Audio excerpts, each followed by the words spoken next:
Dude, why does my coffee cost $6 now? I don't know, man. The economy or whatever? But like, where did my money go? Probably the same place your hairline went. Into the void. Picture this. That $20 note from grandma on your birthday back in 2000 used to fill a whole grocery cart. Now, you're lucky if it covers 2 avocados plus something fizzy that barely wakes you up. Time changes what money can do, doesn't it? Here comes inflation, that twist where your cash slowly loses strength, yet costs keep bulging like they're on a growth spree. This is not a tricky plot cooked up on Wall Street. Actually, it's pretty straightforward.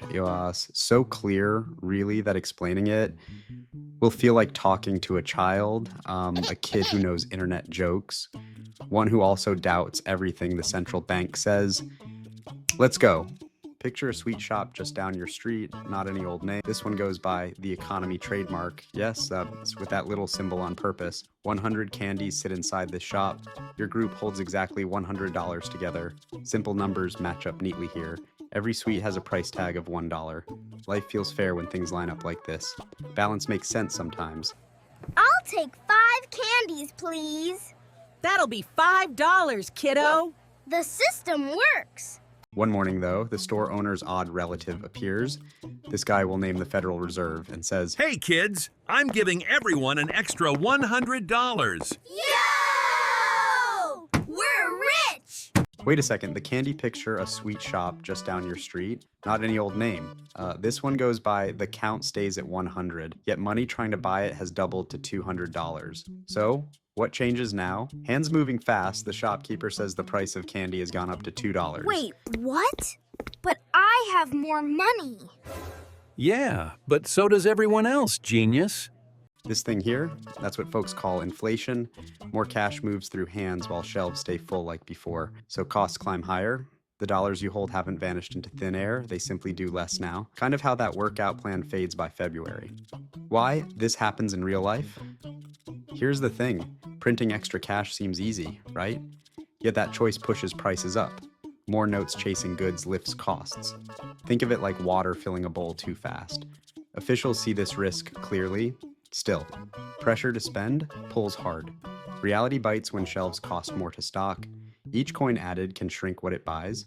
That tension stays unresolved. Of course, they're aware, absolutely certain about it too. Here's what happens next. Occasionally, it's intentional. We need to stimulate the economy. What does that even mean? It means vibes. Trust me, bro. See, governments print money for a few reasons. Economic crisis. Money gets printed by the government when times are rough, say 2008 or the pandemic, to stop everything from falling apart. This move goes by the term quantitative easing, though really it's just a polished phrase for making cash out of thin air. While banks soak up the fresh supply, regular people feel little effect beyond rising prices. The idea? Flood the system so big players can stay afloat. Not magic, not help, just shifting weight around to delay a crash. Much depends on cash moving around. When folks hold funds, buying follows. Spending keeps shops open. Firms that stay open protect paychecks. Stability spreads through each step. Outcomes tilt toward shared gain. Better times? Not exactly. With so much cash floating around, higher costs are just a matter of time. Government spending continues. Out there, officials sometimes just make more cash when bills pile up. Think highways, conflicts, monuments showing their face, stuff they call necessary. Own all. We need more tanks. Sir, we're broke. Just print more money, problem solved. That's not how not. Put it on paper. Yeah. This happens when prices spiral out of control, something we'll touch on soon.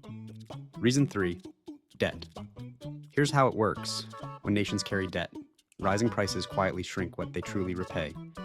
Picture taking a loan of $1 million now. Later, as each dollar buys fewer goods, that same amount repaid feels lighter. Value shifts without moving a muscle. Money loses strength over time, which tilts the scales. Paying back becomes easier not by earning more, but because cash itself weakens. A quiet shift hides in everyday costs. What seems full later holds less power. Borrowing your friend's bike only to give it back crushed under a truck. Somehow claiming it's fine because wheels remain. A twisted logic floats in that excuse where damage gets ignored just because shape stays. What matters vanishes beneath surface claims. The frame bends, paint chips, gears jam, yet the word bike somehow covers it all. Trust cracks easier than metal. Hyperinflation, the nightmare scenario. These days, prices rise slowly, more of a hassle than a crisis, yet sometimes things spiral completely out of control. Imagine money burning faster than it can be spent, chaos piling on top of confusion, everything spinning like debris caught in a storm. Let me tell you about Zimbabwe in 2008. Imagine walking into a store. A single loaf of bread has a price tag of 1 billion Zimbabwe dollars. That is not a typo. We are talking about 1,000 million, the number 9 zeros after the 1. Money so stretched it lost meaning. When your feet hit the pavement toward the shop, the price sits at 2 billion. I need bread now! That'll be, hold on, price just updated, $3 billion. I was literally just here! Imagine gluing cash to your walls instead of paint. Zimbabwe did just that when bills cost less than decor paper. A single note carried $100 trillion stamp. Yes, you saw correctly, 3 zeros after 12 zeros. Paper meant for wallets ended up covering homes like cheap vinyl. Out of nowhere, prices shot up fast. That came from the government making more cash non-stop, just to cover what it owed and keep projects running. With heaps of money floating around but things to buy staying limited, everything started costing way too much. Suddenly, numbers on price tags made no sense at all. What if we just add more zeros? That's not 10. Zimbabwe government adds more zeros while printing money. This changes everything once you start pressing the money button, like it's an endless breadsticks deal at Olive Garden. And the truth hits hard. Some people barely feel inflation squeeze, others get crushed by it. Money talks when prices climb. Stuff like shares, property, gold, even that old Charizard from '99, they tend to get pricier right along with everything else. Owning them helps keep your footing. Now imagine you're just someone getting by on a tight budget. That situation, it leaves little room for error. Oh no, inflation. Anyway, my stock portfolio just went up 20%. I can't afford eggs. Have you tried not being poor? Your pay won't rise just because prices do. Sure, adjustments happen now and then, but they crawl. While your landlord hikes the rent, fuel climbs at the pump, groceries cost more, all right away. Here you are, doing the same work, clocking the same time, yet your money stretches less each month.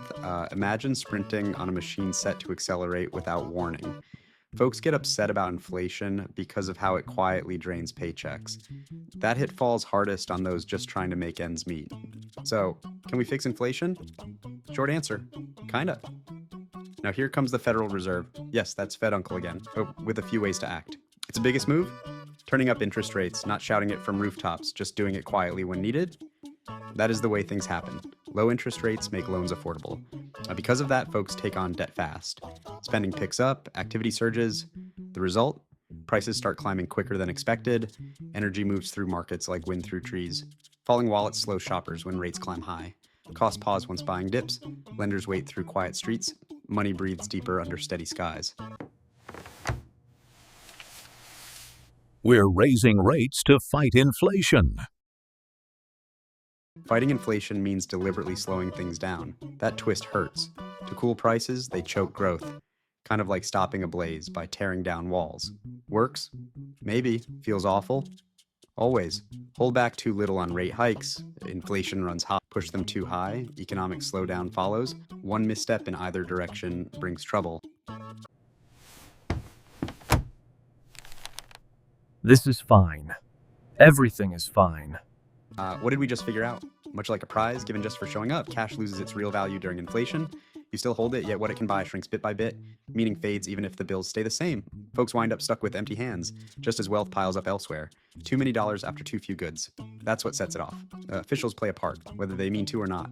While everyday lives feel the squeeze, fortunes already climbing keep rising. Fed pushes down on spending to slow rising prices. Every time the pattern repeats without change. So we're just screwed? Basically. Touch grass, I guess. Grass is probably expensive now, too. Hello there, welcome to the world of money games. Rules get invented on the spot, yet you still show up with cash in hand. Your wallet holds less each day, even when you do everything right. Numbers shift without warning, while promises stay empty. You keep spending, though the ground keeps moving beneath your feet. Should you understand this tap like? Didn't make sense? Tap like anyway. Perhaps pick up gold. Or not. Who knows, really? Advice isn't my job. Peace.